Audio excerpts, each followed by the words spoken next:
एक गांव में अभय रहा करता था। वह बहुत पढ़ा लिखा था, लेकिन उसे कहीं नौकरी नहीं मिलती थी। एक दिन उसके घर का मकान मालिक सुबह सुबह उसके पास आता है। क्या रे अभय, कितने दिनों तक ऐसा चलेगा? तुम मेरा पैसा कब दोगे? पैसे देगा भी या नहीं? क्यों नहीं दूंगा मालिक, मैं तो कल आपके घर सुबह आया था, पर आप सोए हुए थे, इसलिए वापस आ गया। मेरे जागने से पहले ही आ जाते हो और रात को सोने के बाद घर आते हो। ऐसा करते हुए तुम्हें 2 महीने हो चुके हैं। जब मिलते हो कहते हो कल देता हूँ। तुम्हारा कुछ नहीं हो सकता। किराए के पैसे देते हो या नहीं? गुस्सा मत कीजिए मालिक, मेरा कितना किराया बाकी है बताइए, मैं दे दूंगा। अभी तक 3 महीने तक का किराया तुमने नहीं दिया है, जिसके 4000 रुपए हुए हैं। इतना ही ना, कल ही मुझे इंटरव्यू देने जाना है। कल मेरी नौकरी लग जाएगी। इस महीने खत्म होते ही वेतन आने पर आपका पैसा दे दूंगा। तुम्हारी यह बातें मैं 3 महीने से सुन रहा हूँ। अब कुछ नहीं हो सकता है। आज ही किराया दो, नहीं तो निकलो। अरे मालिक, मैं दे दूंगा, कौन सा भागे जा रहा हूँ। वेतन आने पर सबसे पहले आपका ही पैसा दे दूंगा। चिल्ला चिल्ला कर आप थक गए होंगे। चलिए चलकर समोसा खाते हैं। किराया देने के लिए तेरे पास पैसे नहीं है, लेकिन समोसा खिलाने के लिए है। अरे चलिए ना मालिक, धीरज वहाँ बहुत अच्छे समोसे बनाता है। फिर अभय और मकान मालिक समोसे वाले के पास जाते हैं। अभय धीरज से समोसे मांगता है। क्या धीरज भाई, कैसा चल रहा है तुम्हारा धंधा? तुम्हारे आने तक तो ठीक चल रहा था, अब आगे का पता नहीं। तुझे अभी कुछ नहीं मिलने वाला है, पहले बचे हुए पैसे दे तभी कुछ मिलेगा। हाँ क्या धीरज भाई, कैसी बातें करते हो? उधर देखो, वो मेरी गांव से आए हैं, उनको नाश्ता करवाना है। लाओ जल्दी से 2 प्लेट नाश्ता दे दो, और हाँ, एक में ज्यादा चटनी डालना। मेरे साथ मेरा मेहमान आया है, तेरे साथ तेरा मेहमान आया है, इसलिए आज समोसा खिला देता हूँ अभय, पर अगली बार बिल्कुल नहीं।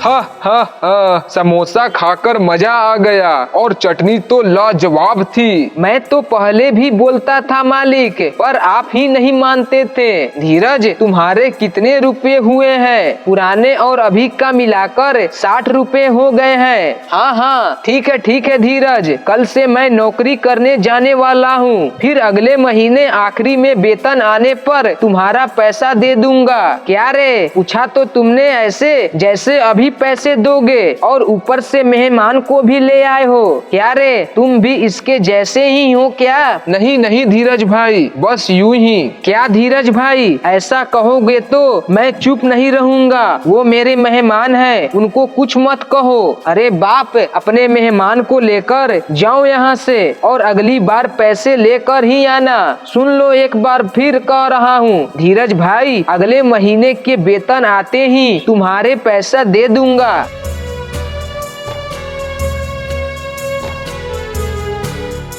तुम्हारे साथ जाकर मैंने गलती कर दी। वो समोसे वाला भी मुझे तुम्हारे जैसा ही समझ रहा था। इतना गुस्सा क्यों करते हैं मालिक? आने वाले 5 तारीख को आपका पैसा दे दूंगा।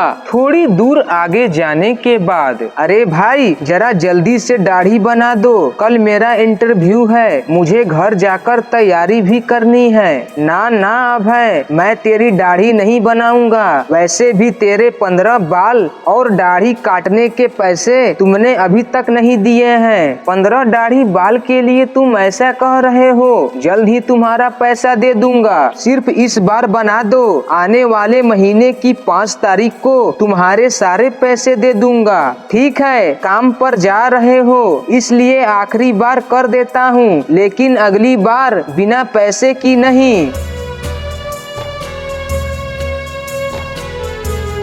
फिर अभय नाई से दाढ़ी बनवाकर वहाँ से चला जाता है। अभय के पास पैसे नहीं होने की वजह से वह उधार करवा कर ही अपना दिन गुजारते रहता था। विशाल भाई, मैंने पैंट और शर्ट इस्त्री करने के लिए दिया था, वह हो गया क्या? लाओ जल्दी दे दो भाई, मुझे घर जाकर इंटरव्यू के लिए तैयारी भी करनी है। अभय, पहले बचे हुए पैसे दे दो, पूरे 30 रुपए बाकी है तुम्हारे पर। विशाल भाई, मुझे कल इंटरव्यू के लिए जाना है, तुम मुझे 30 रुपए के लिए कपड़े नहीं दे रहे हो। मैं जल्द ही तुम्हारा पैसा दे दूंगा, पर अभी मेरे कपड़े दे दो। तुम हर बार ऐसा ही करते हो, इंटरव्यू के लिए जा रहे हो इसलिए इस बार कपड़े दे रहा हूँ। वेतन आने के बाद पहले मेरा उधार दे देना।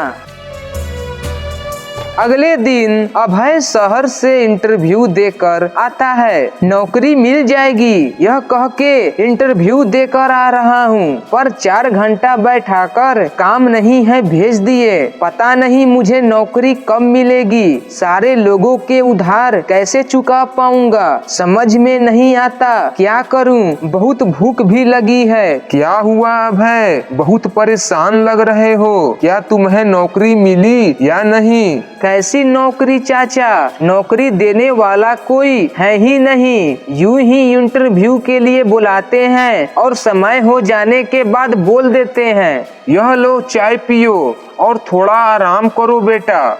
आप ही मेरी तकलीफ समझते हो इस गांव में, आपका भी उधार है। मुझे नौकरी लगते ही जल्द ही आपका पैसा दे दूंगा चाचा। हाँ ठीक है बेटा, अब कल से ही कोई छोटा मोटा काम शुरू कर दूंगा, अब बस मैं और नहीं रुक सकता।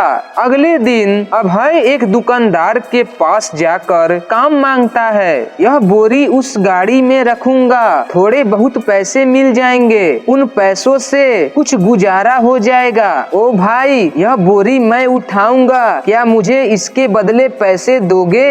हाँ पैसे जरूर मिलेंगे, एक बोरी के 20 रुपए मिलेंगे, ठीक है ना? फिर अभय बोरी उठाकर उस बैलगाड़ी में रखता है। फिर वह आदमी अभय को पैसे दे देता है। पैसे को देखकर अभय बोलता है, इतना वजन उठाने के बाद सिर्फ इतने रुपए? उस आदमी से अभय पूछता है कि यह सब बोरी कहाँ ले जा रहे हैं? वह आदमी कहता है, सब सामान जेल में कैदियों के लिए जा रहा है, जो हर 3-4 महीने में यहाँ से जाता है। इतना सारा सामान इतनी जल्दी खत्म हो जाता है? हाँ, वहाँ बहुत सारे लोग होते हैं, उनका रहना खाना इलाज सब होता है, और वह भी मुफ्त में। अच्छा, सब कुछ मुफ्त में, ये तो बहुत अच्छी बात है। वहाँ से जाते हुए अभय अपनी दुकान वाले चाचा के पास जाता है। यह देखो, जेल में रहकर कैदी अच्छा खाना खा रहे हैं, इलाज करवा रहे हैं, और वह सब भी मुफ्त में। इन लोगों का जीवन कितना अच्छा है। फिर अभय दुकान वाले चाचा को सारी बात बताता है। देख रहे हो चाचा, गलत करने वाले को बैठाकर अच्छा खाना खिला रहे हैं। हाँ अभय, उन्हें अच्छा खाना मिलता होगा और समाज में इज्जत नहीं। चाचा, नाम और इज्जत तो पैसे वालों के ही होते हैं। पढ़ाई करके मैं अच्छा काम कर रहा हूँ, पर मेरे पास पैसे नहीं हैं। क्या यह समाज मुझे इज्जत दे रहा है? लगता है मुझे भी अब कुछ न कुछ करना ही पड़ेगा, ताकि मुझे भी लोग जेल में डाल दें। रहने खाने का टेंशन खत्म हो जाएगा। वैसे भी मुझे कहाँ की इज्जत मिल रही है। अगले दिन अभय उसी बोरी उठाने वाले दुकानदार के पास जाता है और वहाँ किसी को न देखकर वहाँ की एक बोरी उठाकर जाने लगता है। तभी वह आदमी उसे रोकते हुए कहता है, अरे अरे, तुम यह क्या कर रहे हो? मैं यह बोरी चुरा कर ले जा रहा हूँ, मुझे इस गुनाह के लिए जेल में डलवा दो। तुम पागल हो क्या? एक बोरी के लिए मैं तुम्हें जेल में डलवाऊंगा? दूंगा। चलो जाओ यहाँ से। ये क्या किया मैंने? एक चोरी भी ठीक से नहीं कर सकता। एक बार और प्रयास करता हूँ। वहाँ पर एक अमीर व्यक्ति खड़ा है, उसका पर्स चुराकर भाग जाता हूँ, फिर वो मुझे जेल में डलवा ही देगा। अभय ने जैसा सोचा वैसा ही किया। उसने उस अमीर व्यक्ति के पीछे से उसका पर्स निकालने की कोशिश की, लेकिन वह पकड़ा गया। कौन है रे तू? मेरा पर्स चुरा रहा है। मैं चोर हूँ, तुम्हारा पर्स ले जा रहा था, मुझे जेल में डलवा दो। ये कैसा चोर है रे तू, जिसे जेल जाने की इतनी जल्दी है? तुम्हें उससे क्या करना? चुपचाप मुझे जेल में डलवा दो। तुम कोई चोर नहीं हो। तुम चोर होते तो मुझे पता ही नहीं चलता कि मेरी जेब कट गई। कौन हो तुम? ये सब क्यों कर रहे हो? सेठ जी, मेरे पास कोई नौकरी नहीं है। अपना पेट भरने के लिए मुझे कुछ तो करना पड़ेगा। मैंने ग्रेजुएशन भी किया हुआ है, पर मुझे कोई नौकरी नहीं दे रहा है। खाने के लिए पैसे हैं, न घर का किराया देने के लिए पैसे हैं। ऐसे में मैं क्या करूँगा? फिर मुझे पता चला कि जेल में अच्छा खाना, रहना और मुफ्त में इलाज भी होते हैं, इसलिए मैं यह सब करने लग गया हूँ। इसके लिए तू जेल जाने की सोच रहे हो? तुम ये सब बंद कर दो। तुम्हें नौकरी मैं देता हूँ। शहर की ओर जाने वाले रास्ते पर मेरे सोनार की दुकान है, कल से तुम वहीं पर आ जाना, ठीक है ना? यह सब सुनकर अभय को बहुत खुशी मिली और वह सेठ के दुकान पर काम करने लगा। हमारे चैनल को सब्सक्राइब करके बेल आइकन ऑन कर लीजिए। धन्यवाद।